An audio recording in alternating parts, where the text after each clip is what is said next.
everybody, it's your main girl Mel, back at it again with another DIY haircut tutorial that is not the unicorn haircut. That haircut is if you're looking for a mullet. This haircut is if you're looking for business in the front, but a party in the back. Quite opposite, or in reverse to the unicorn haircut. The universe haircut is gonna give you all of that gorgeous layering in the back of your head. That's gonna solve many problems that you might be having with a flat crown area, as I was. And believe it or not, you're able to achieve this in just a few simple steps. I cannot wait to share this with you. A brand new DIY haircut, the universe haircut. Without further ado, let's cut into it. It's time to sit down. Just prepping my hair with a little extra water and some nutriplenish leave-in conditioner. Keeping it light, keeping it cute, keeping it smooth. This is gonna help give me some slip as I cut without being too gunky. Like, I don't want too much product in the way because then it makes scissor handling a little bit difficult. Product starts running all over my scalp, falling out. No bueno. I'm gonna leave the bangs to the end, but I am going to section my hair where I usually part it, which is about there. Now my focus with this cut is truly to shorten up the back. The back is just too long for me. And so what I wanna do is use my comb, and from the top of my head, this little apex, the highest point of my head, okay? The point where the comb sits on the hair and doesn't lift off, I'm going to draw a section down to right behind my ear. We need to keep it sectioned and neat and clean. I wanted to keep this one section of hair out so that I could measure the length of the bangs, okay, and see how short I need the layers in the back to be, because I do want them to kind of be on a similar playing field. The layers are going to be shorter in the back and come to kind of longer triangular look in the front. With the back of my head, I am going to do another section because when I am creating layering in the back, I don't necessarily want to grab the perimeter. I do want the perimeter and the bottom of my hair to look nice and full. So I'm just going to use my fingers here. I can't see what that looks like. My nails aren't that sharp, otherwise it could probably be cleaner, but I'm sure it's just fine. Braiding this bottom section to keep it out of my way so I make sure that I don't cut any of that right now. Again, keeping these clean sections is going to keep everything organized and make it so that I don't hate myself later. Because I messed up, of course. I'm not going to mess up. Not here. Not now. Not ever. I might be speaking too soon. Now here comes Miss Universe. We're putting that ponytail not at the front, but at the back, right at the crown of your head. Because wherever the ponytail is placed is where the shortest layer is going to be. And that's what we want to see. Now that I have my ponytail right at my crown there, I'm going to measure the length of the layers. I'm going to take my bangs here and bring them back. That looks about right. And I know that looks super, super scary. It is. It totally is. I will add a little extra leeway length. But I'm absolutely trimming all of this with, of course, the sharpest pair of scissors that I have. No kitchen scissors. No craft scissors allowed. They will only end up creating more split ends. They need to be sharp scissors, and there's some great options on the Amazon. Okay, one more time. I want to brush it smooth and bring them back. I think it's good. I'm pinching it tight. That was a lot of beautiful hair. Just did a bad thing. I think that's gonna be good. I'm gonna let that down. Ooh, short layers in the back. Yeah, that's gonna be fantastic. So now, what did I do? I made a mistake. No, I'm kidding. I set my guideline. This is now, you can see where the layers are. This is the guideline for the front of my layers. I'm going to clean those up, and then I'm gonna cut the perimeter in the back. Nice and kind of straight across, nothing too rounded and nothing too angular. I kind of just want it straight across, just clean, kind of blunt. I think that's just gonna look really nice with this haircut. And I'm excited to see when it's all done. So let's just continue, shall we? There's no more ponytails from here on out. I'm not going to do any more of those. I just want to take these pivoting lines. I'm going to take these kind of pie-shaped sections of hair, and I'm not going to pull this forward to cut. No. I'm going to pull all of these back. So I'm picking up some of that back section. It's in this like section that I'm holding, and I should be able to feel where the layers are back here. You can see that. You can see that's where they are. Beautiful. And I'm going to cut. Oh, I'm cutting a lot of hair here. It feels so fresh and new already. Now in curly hair, a lot of the times you see a lot of the same shape. For example, on my sister and even my previous haircut, they were rounded. They were short in the front, longer in the back. They even had that U shape in the back. This is a triangular shape. I'm creating that because I'm directing all of this hair backwards. If you notice, the ponytail that we did was complete opposite to the unicorn haircut, which, you know, is the ponytail at the front hairline, which is going to give you more of the layering in the front. This is just giving me that layering in the back that I really, really needed. Now this elevation that I'm doing, like pulling it out from my head, is 90 degrees from where the hair lays. That's a really classic layering technique that kind of follows the shape of the head. Okay, that's kind of my finger angle. I'm following the shape of the head, and that's going to give me a really nice rounded silhouette. Now, if you feel brave enough, you can also point cut. This will give a softer effect to the ends. Just make sure you don't cut yourself. Rest one blade on your finger so that you're not going in like this and cutting. And the point cutting, again, it's going to give a really soft effect. Oh my God. Oh, I really did that. Oh, I'm really going in there and doing all of that. Oh my goodness. I'm really kind of over directing that front section because I don't want to remove that length from the front. And if you look closely, you can actually see the weight line of the layering and how it's coming a little bit longer in the front to this point right here. So it's still going to maintain that length around my face while I still do have my shorter face framing, my old bangs that are growing out that are just side bangs, which in my opinion look really great with this haircut. This side is now done. I am going to clip it away just so, again, I stay organized and I don't go crazy because I'm engulfed in all of my hair. I'm gonna let down this section and spray.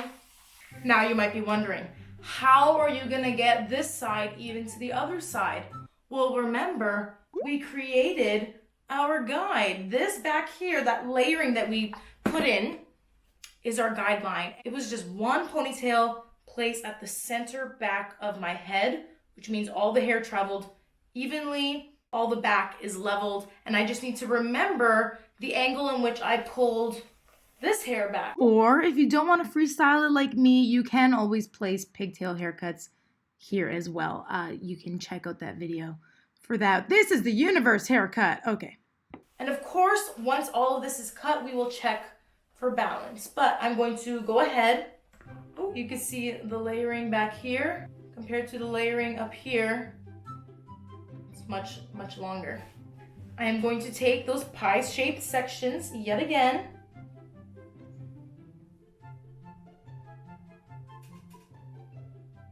I could feel where the layers are. They're starting to drop out. So I'm gonna go ahead and cut these.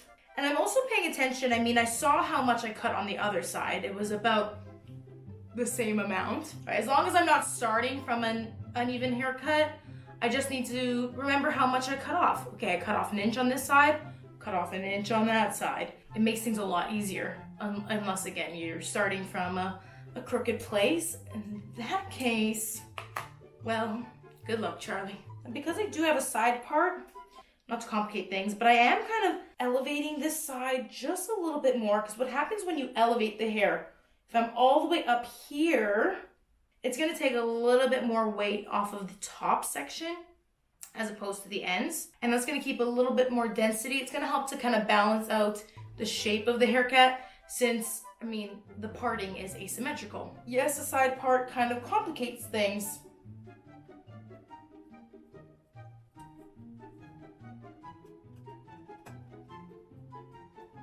Now we check for evenness. I'm gonna grab a section from each side of my head, starting at the top, and evenly run my fingers down my hair like it's a race. Now I'm just gonna address my bangs. The bangs, they are frazzled and crispy on these ends. So what happens when you wait too long in between your trims and when your hair is fine and bleached. Like, I really can't be doing that. Notice how I'm doing those pie-shaped sections again in my bangs though, and I am elevating off of my head and over directing. And I'm not trying to shorten these, they just need a good trim, so I'm taking about a centimeter / half an inch off. If you were trying to cut curtain bangs though, if you wanted more front bangs or curtain bangs with this look, make sure you check out my curtain bangs tutorial where I show you how to do it on wavy, curly, or coily hair. And even how it looks on straight hair, all of the things. I believe that does it for me. All that's left to do is the back. Amanda! I need your help, please. What'd you do? I'm cutting my hair and I need you to help me with the back. Okay. Holy shit, it's so short. That's because all the length is there. Sure, a new DIY country? You know I am. Hi. I would be honored to cut it. I am going to get rid of all of this hair for you. So I am taking some of the section above my ear, as well as a little bit of where the layering was, just to kind of get a guideline of like how short I might want to take the perimeter. So now, Amanda, you can unbraid and kind of dampen the hair down with a spray bottle, why don't you? So direct the front sections here, kind of to the back of my head a little bit. See how it comes down into a U? Mm-hmm. I want you to imagine where these sections are. Make them your guideline. We're gonna be cutting straight across. Okay. Okay? You want me to cut this? Amanda, I can't see the back of my head. So how's this DIY? DIY plus call your mom. Like, what do you want? Okay. This is DIY plus call your mom or sister or a friend. This is the scissor. I'm gonna put my middle finger through here. Let my pinky rest on that little tong. We're gonna hold that like that and put my thumb in the hole. Okay. It doesn't have to be straight across. It can be slightly rounded, but I'm getting rid of the U. Okay, now I can see what you're doing. Here? Yeah, put your elbow up because you're gonna kind of go slightly like this.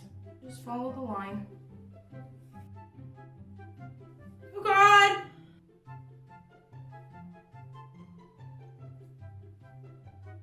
Just try to, make sure you brush good from the root. Okay, so now we're gonna grab a hair from here and from here at the top and run your fingers down to check for symmetry. What are you doing to me? Make sure you grab the bottom because that's where the layers are. No mistakes were made here today besides asking Amanda to come and help me, but it's gonna be fine. It's gonna be just fine. This is what it's looking like. This is the home stretch to make sure that I connect that final layering to this new short this perimeter. I'm going to take, again, my scissors, more cutting, I know, right? And I'm going to part my hair down the middle. And this is where you can bring back the pigtail haircut. Because remember with the pigtail haircut, you could place the hair ties wherever you want. You can keep them lower on your head and place it right here if you kind of want this soft, graduated, this beveled look. I'm gonna do it without placing the actual hair ties, but I'm just going to brush all the hair kind of in that direction. I'm gonna keep everything smooth, silky, straight. What I'm checking for here is a corner. When I pull this out from this angle, if I see a little like corner, something sticking out, I wanna cut it because I want just a really flush look because that's gonna give me even curls that connect. And there's no steps. We don't want to see steps. Same thing on the other side. I'm kind of just pulling everything still backwards, but just kind of behind my ear. I'm trying to measure and even everything out. No hair left behind and not down, right? See how I'm not pulling this directly down? I'm still kind of elevating a little bit. If I pulled it directly down, it's going to give me like a one length, which is usually what I do for the bottom perimeter, but everything else, I mean, it's curly hair. I want layers. We've got this shorter to long action happening all throughout. I'm going to stop there. Not get too scissor happy. I'm gonna go ahead and style, and then we can do any final refinement if needed. And I need to remember that I have much less hair than before, so I don't need as much product. Probably not gonna use any more than that.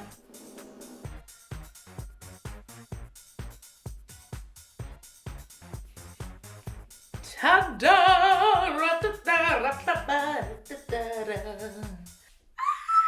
I'm screaming, I'm crying, I'm throwing up. Now at the end, after you styled, if you did feel like, there was a couple curls that were maybe out of place, I see like some weird random string over here that I couldn't catch when the hair was wet. I would simply just do a little bit of dry slide cutting, just very gently trimming off those extra lengths that are kind of sticking out and out of place. But the haircut came out super even, and why is that? Well, I do have a pretty consistent curl pattern all throughout my head, so that's why a damp haircut works really, really well on me. If you are someone that has multiple different textures in your hair, or you like styling your hair a certain way, you should absolutely check out one of my older videos, which is a dry straightened haircut versus a dry curl by curl diva curl haircut, because it's going to help to explain to you whether you should cut your hair when it is wet like I did today, or like the dry curl by curl technique. I'll put the link to that video just above here. And if you do not feel brave enough to do this to yourself, please, obviously, no pressure. If you do decide to do it to yourself, I am not liable. I'm just here to help. Which if you end up doing, please do share your results with me. Tag me on Instagram, tag me on TikTok, @Mains by Mell, double L everywhere, and #universe haircut. And I'd love it if you gave this video a thumbs up if you liked it, so I know to make more DIY haircuts on different hair lengths and different hair shapes to continue helping you out at home. Until the next one, and until next Texture Tuesday, I am out. Peace. It brings me such joy. It sparks such joy for me. Divine. I love you, and I love to cut. I am Miss Universe. I am Miss Universe. I'm Miss Unicurls. Woman after shit. Next minute I'm the shut the fuck. The sun is out and shining ferociously today, and it's just telling me that I did a good thing. It's telling me I did a good thing. You did a good thing. I don't know if I trust myself doing this. Oh, I'll do it myself. You did great, sweetie. How are you gonna do it? Okay, I'll do it. Like, go do it, Amanda. Just grow some balls and do it. Yeah, see how that's like all long hair? Okay, I'm gonna start cutting. See where this is? I see it. Don't get loud with me. Thanks for watching. I love you so much. Goodbye.